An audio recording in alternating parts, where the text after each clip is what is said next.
I'd like to call on Dr. Uwe Hoffman, our first speaker, and he's going to take us through AI innovation and human capability. So, looking forward to that. Doctor?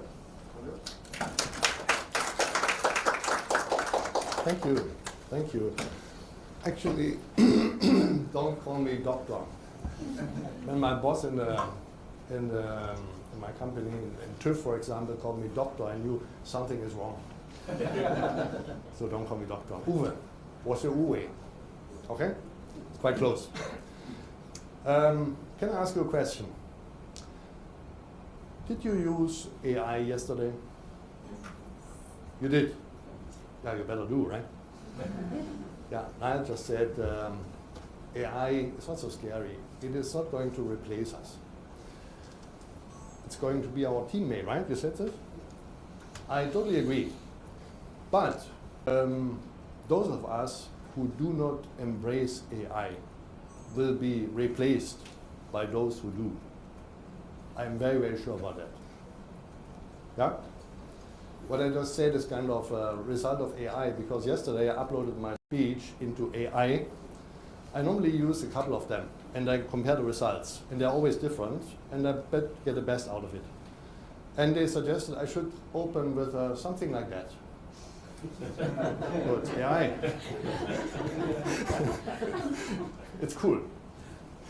So I'm a fan of that. Normally people ask me, you are German, right? When do you fly back? I don't.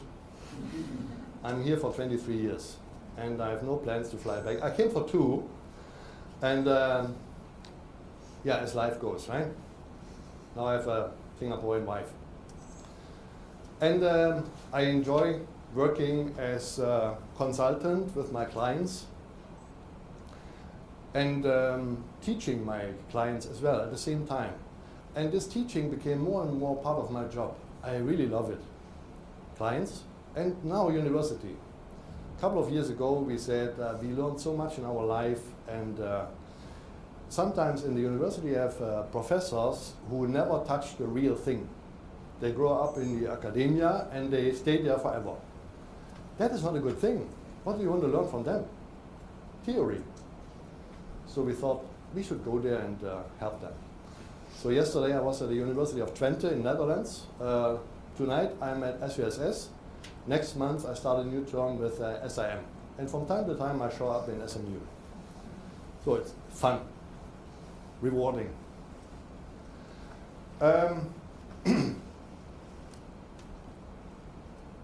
There's one thing I need to mention. This is a very important part of my life was growing up in General Electric. I'm an engineer. And I know we have some banking customers, clients here, right? So when I say I was in GE Capital, you don't say, that's not a bank, right? Okay, probably comes a bit closer when I say I was in global consumer finance in a real German bank as an engineer.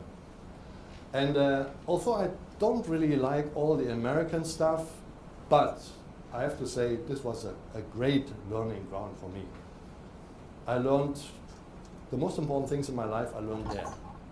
GE was, I'm not so sure they still are, but was a great training engine for people like me. Funny thing is, this was in 96 to 99, and at that time I was actually exposed to a lot of things. Nowadays they have a new headline, AI, we did this, but under the different headline. So we use data in our banking environment to make decisions, to calculate risk. You know what I'm talking about, right? So nowadays we call this machine learning and we call this AI. At that time there was no AI, but we still did it. Part of the reason why I'm saying this is it's not something that came overnight. This was a long-term evolution.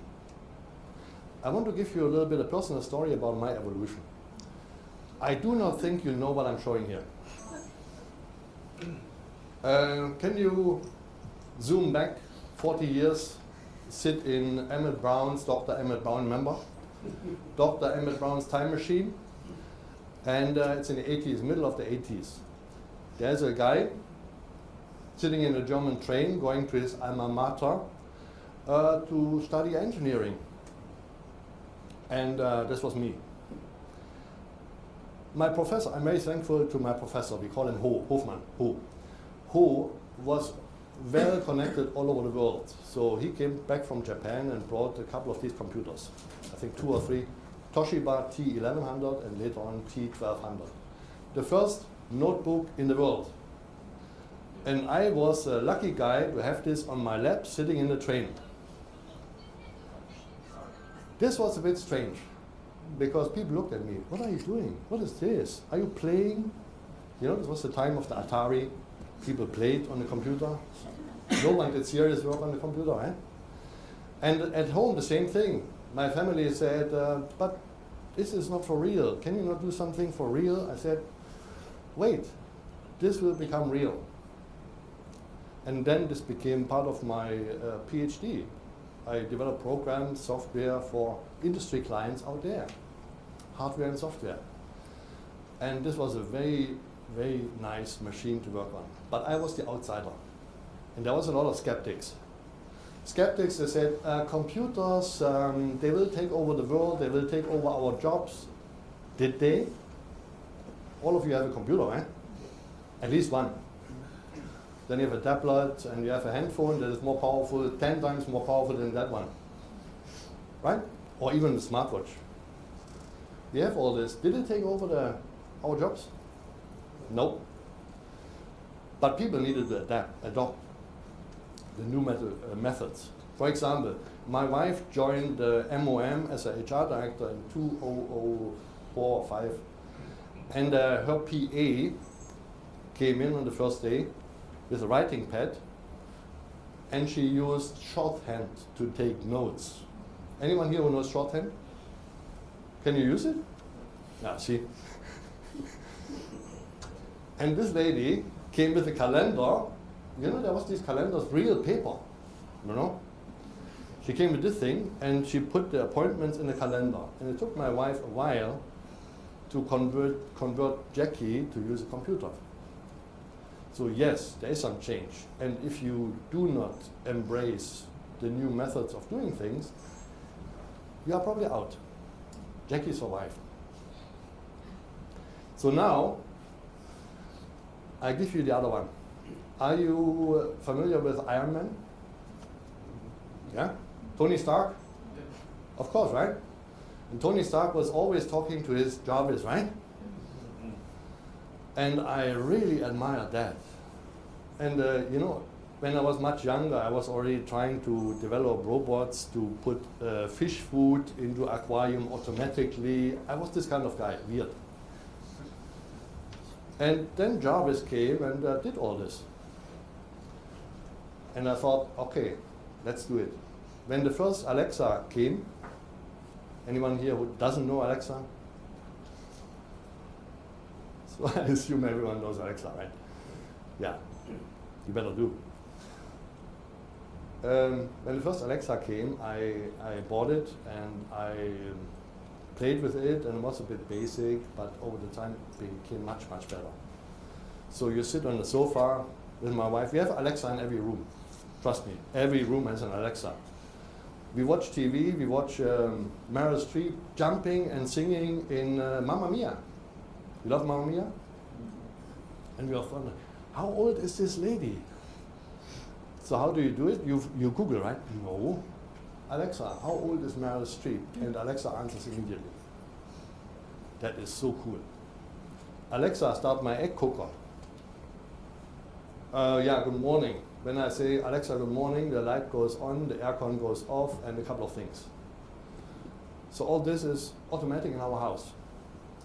And then I thought, I actually need to make sure my kids are prepared for the real world as well. So there was one Christmas, even before COVID, long time ago, everyone got an Alexa from me, from us, everyone. So this is a bunch of Alexa because I have, you saw the list, right? A couple of people.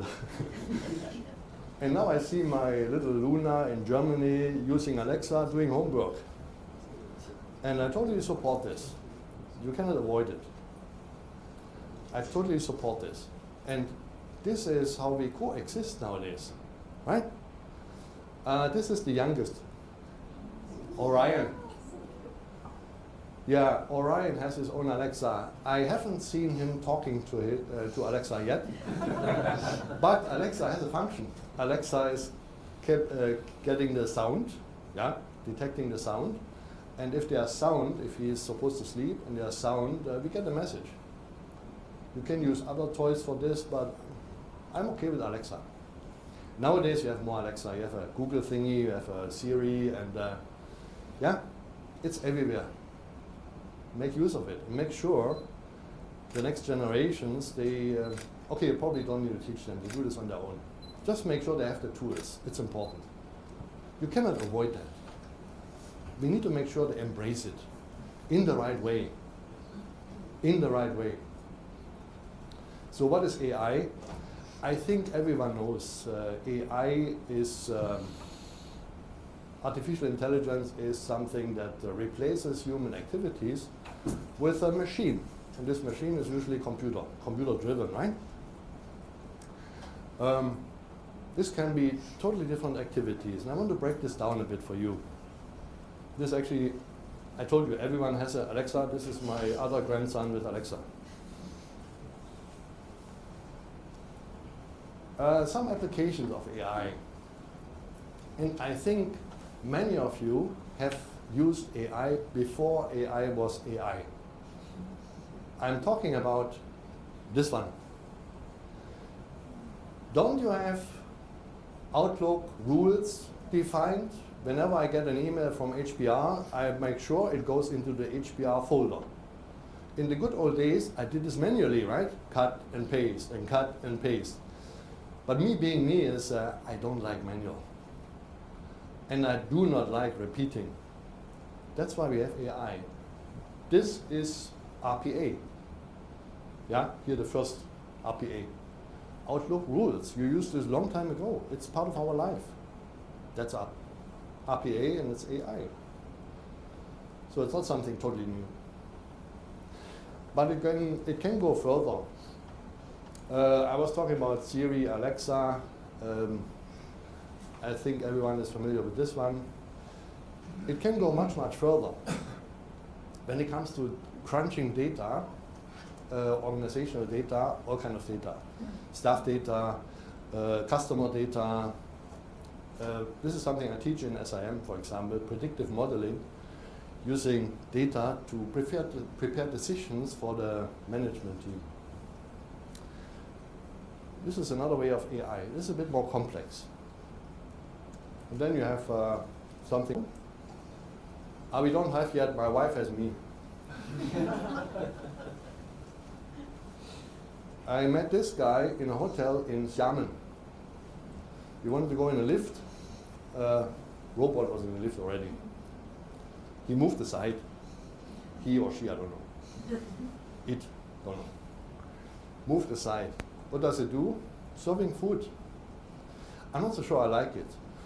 When I'm in my room and I order food, I still like a nice smile with a lady coming to me and bringing the food. Now I get this.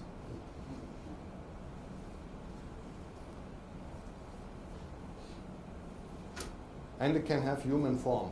This is not new. This is 2016, I think. We got this machine offering some snacks to us on one of these conferences. Yeah? So it's anywhere. I think we should find a coalition, a way of living with our AI. If we are prepared, the AI will not replace us. But we should use the power of AI. What are we good in? Emotions. Building relationship. Yeah? Detecting when people feel bad. AI is not good in this yet. I never say cannot. But for the next couple of years, we are safe. There was an article in the Straits Times a couple of days ago from one who downloaded an app. The app is called something like a boyfriend app. Your AI boyfriend app. And he was running this app for a week, and I think it was a he concluded that it's not something I like, because he got bounced back what he put in. No additional value, and no emotional support whatsoever. Even when he tried, nothing. So, I think this is still our strength.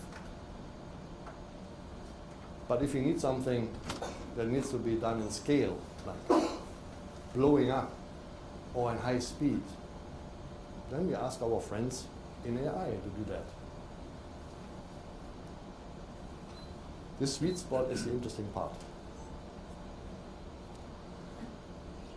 Yeah, this is actually the Straits Times thingy.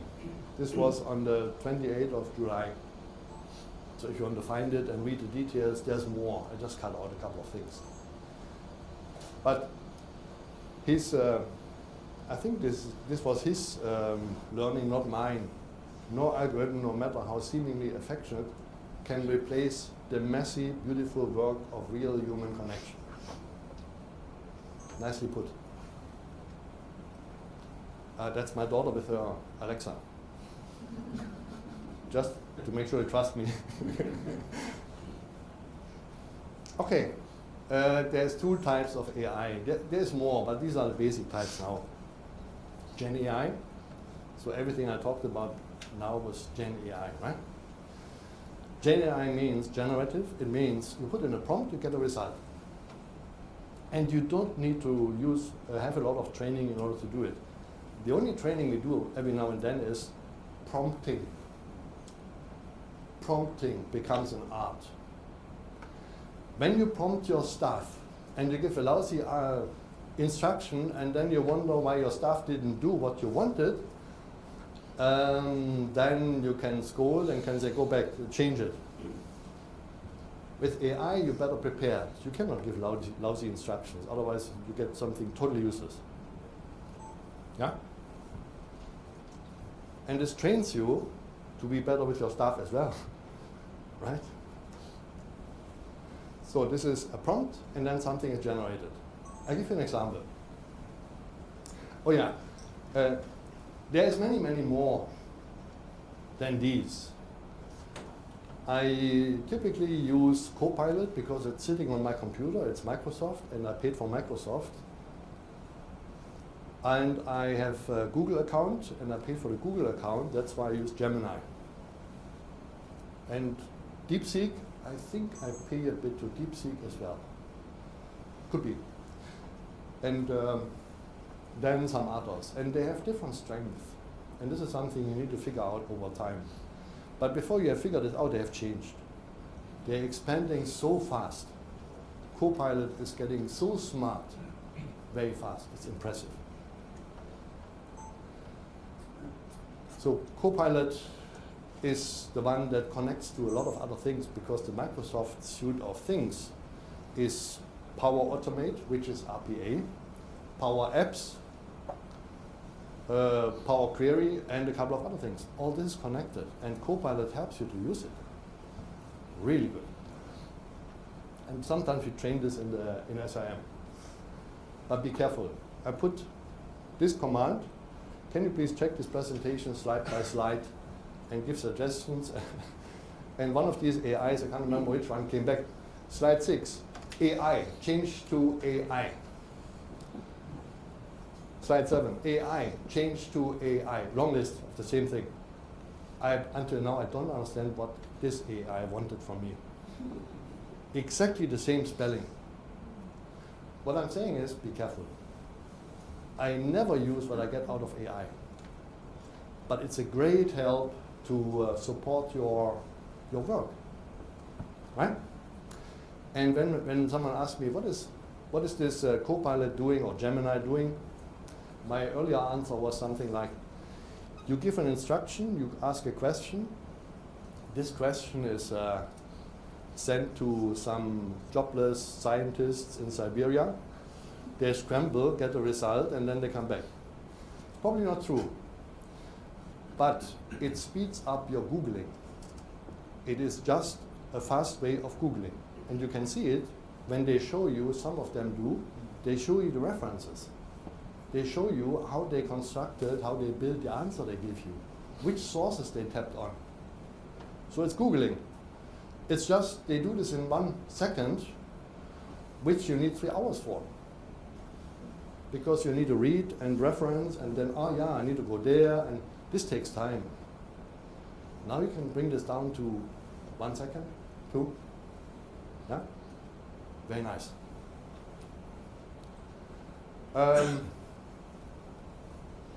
Everyone knows Venice, San Marco. Yeah, at least those of you who are married, right? Usually.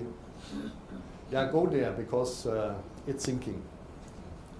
We decided to go earlier this year, and my wife and I, we said, it's not so nice. There's so many people here. How do you want to take a nice picture? That's where AI comes in. Impressive, right?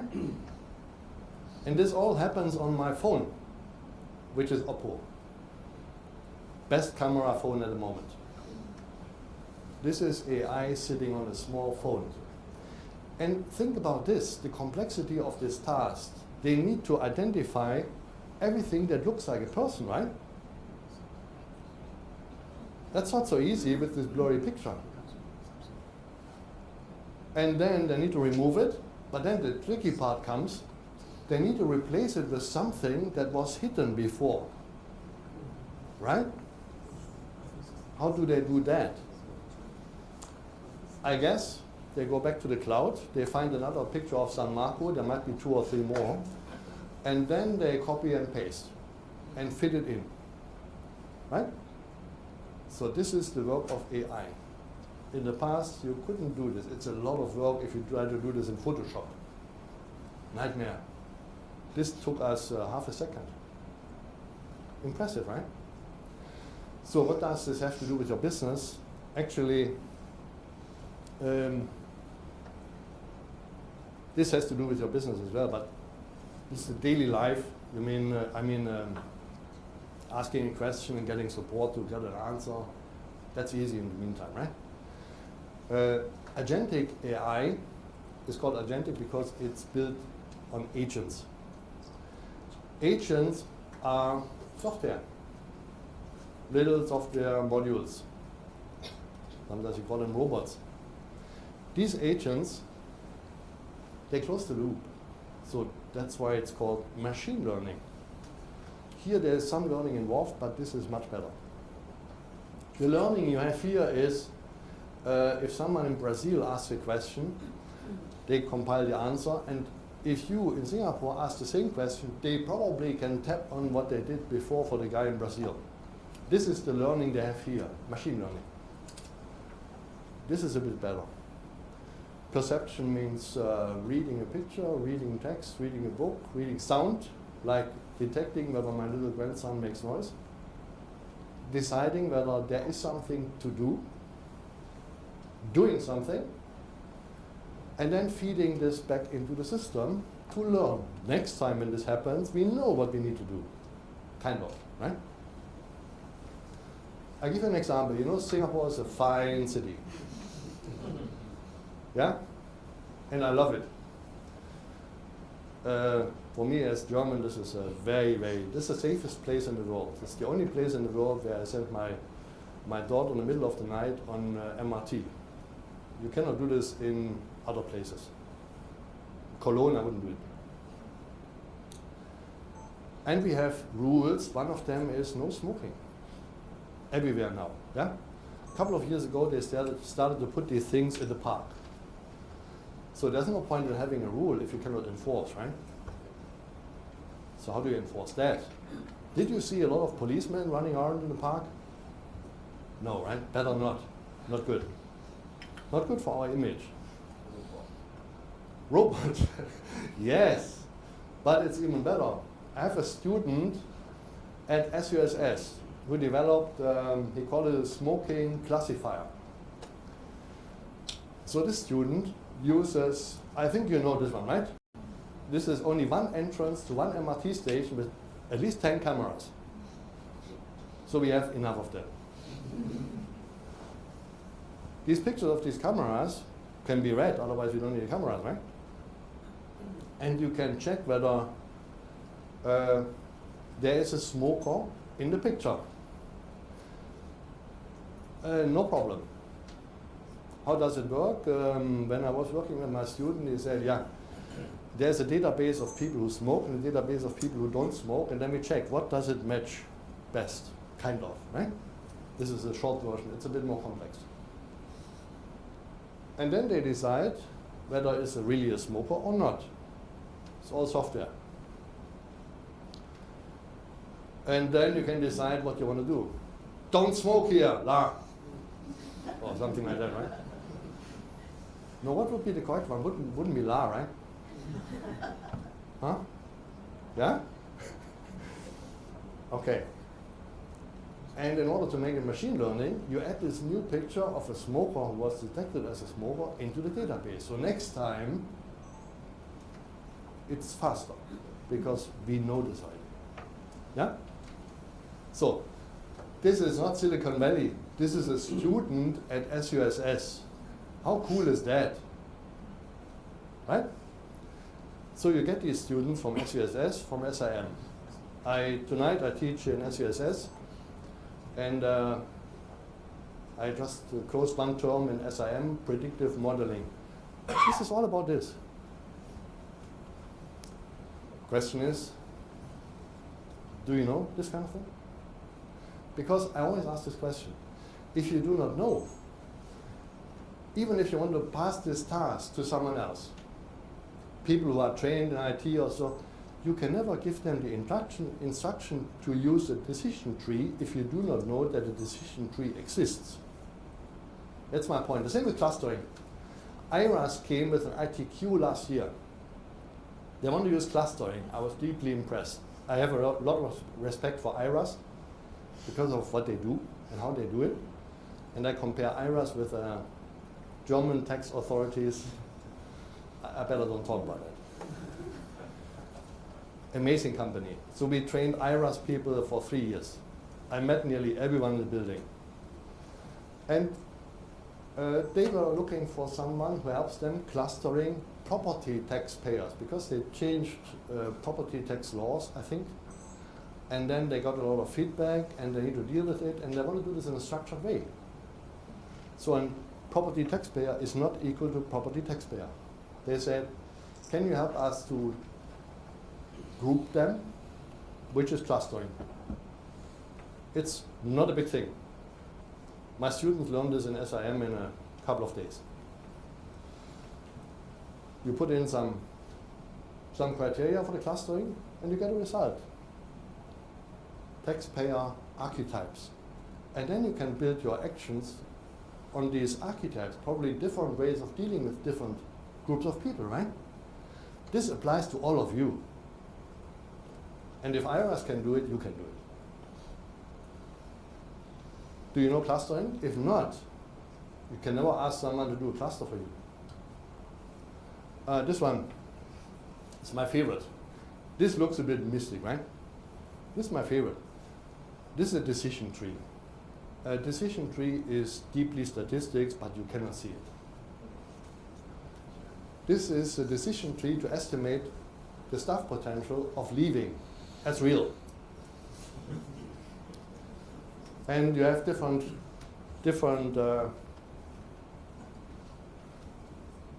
criteria here. One is training hours. So if people have the feeling that you invest into developing them, they don't run away. Pretty obvious, right? And then age is a factor, and marital status, and so on. Yeah? And then you see here the risk for them to leave. If someone gets more than 14 hours of training, he will stay, 100% sure. Yeah? And for other conditions, it changes a bit over time. Is it hard to use this for decision making? Everyone can make this decision, right? Has nothing to do with statistics, apart from the p-value, which I can take out. Has nothing to do with statistics, so you can do it anytime. We should. It's a cool tool. This is AI as well. We have this under AI. data mining. Data mining, there's two fractions. One is the supervised and the other one is the unsupervised. This is supervised data mining methodology. If you do not know what I'm talking about, join me in SIM, okay? Oh yeah, about this SIM thing. If you think I meet only people with an IT background or data people, no. In SIM, I meet people who have done their graduate degree and has nothing to do with data, and they recognize, oh, I need some data. So they get a graduate diploma on top of another degree, business degree, accounting degree, anything. That is how the world works nowadays, because for decision making, you need that. Because if you only have a hammer, everything looks like a nail. Make sure you have more than a hammer. Okay? I don't want to read through this list. I think it's pretty obvious. It starts with creating some awareness. If you want to introduce this, learning it. I said this many times. Get your arms around it. Get familiar with it. And don't be scared. This is, none of my students is a statistician. None. And none of my students is a programmer. None. But we deal with a little bit of statistics just to make decisions. And we deal with a bit of code just to create something like what you just said, saw. Yeah? And I wouldn't say try to do this in the whole of STEM chart or so, right? Don't. I would go with an island of people who are open for this and use them to build a little success story. Train them, bring them up to speed, and then use this for publishing what you did. And then you get the others on board. This is my favorite way of doing this kind of thing. Don't go, whole organization needs to do, no. This could be a huge waste of money. Okay, innovation. My last chart, I think. I want to show you something about innovation. Can you please distribute these things? Everyone gets one. Do you know, I'm in Singapore for 23 years nearly. So I have seen 23 Chinese New Years. And I like it. Especially the goodies you get. I like my pineapple tarts. I like my almond cookies. You do, right? Yeah, there's many more of them. So after Chinese New Year is a bad time for me to run a marathon. But there's one thing I don't understand. They make these nice things, these goodies, these cookies, put them in a plastic jar, and then they seal them with 27 rounds of Scotch tape. Isn't it? And for me, that's turning me off. Because maybe I don't have enough fingernails or so, I can never find the hook to open it. I pass it to my daughter or to my wife, and can you help me with that? That's not nice, that's not cool, right? I want to show you something that has nothing to do with AI, but innovation. How a German company innovated the way of packaging. So you know Ritter Sport, right? Do you know how to open it? Don't do it the Singapore way. Wrong. The Ritter Sport, you break like that. Tuck, open. Got it? If you don't finish your Ritter Sport, just close it. It becomes a little bag. That's cool, right? And this is what I think is innovation doesn't need AI. And there's a lot of innovation that doesn't need AI. And sometimes it's even worse. We innovate processes, we AI processes that are totally unnecessary. Automating a mess gives you an automated mess. So get rid of your mess first before you put in RPA. Maybe this RPA is not even necessary because no one needs this process step. if you think a bit further. Yeah? So, this is innovation without AI. This will still exist for a long time. But AI can help. Sometimes it can help us coming to a creative idea, and sometimes it can be the innovation itself. Yeah? They nicely coexist. But don't think if you talk about innovation is necessarily AI. There's much, much more you can do. For example, opening your door sport. Did you manage to do it? Yes. Good. So from now onwards, you don't do it the wrong way, okay? Promise. Yeah, that's actually what I wanted to say. Last words from my wife. She said, yeah, AI, we will have in future, will drive the future, but people are still analog. And I know we have some HR people here. People are still analog. They will not change. So don't expect them to become digital. Make sure you allow them to be a bit sentimental, to have their emotions, and show empathy when you deal with them. This will not change, even with AI. And that's a good thing. Okay, thank you very much.